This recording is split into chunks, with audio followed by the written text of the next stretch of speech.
Welcome to a Foxy Tech Tips tutorial on formatting a USB on Mac. If you find this tutorial helpful, please consider subscribing to my channel and liking the video. Plug your USB device into your Mac. Then from the home screen of your Mac, click Go from the top left menu. Choose Utilities from the drop-down menu.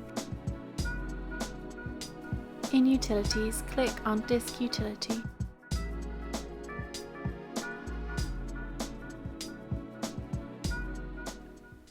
Select your USB device from the left.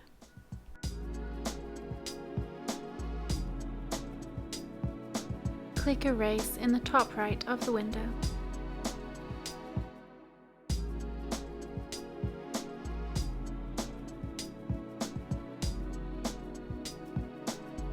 Choose which format you would like your USB to be in.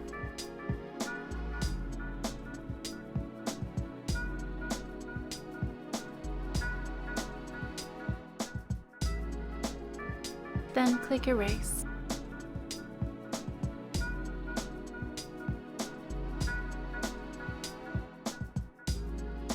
Click Done. Your USB has now been formatted. And that draws an end to this tutorial. Please like the video if you found it helpful and subscribe to Foxy Tech Tips for more Mac tips and tricks.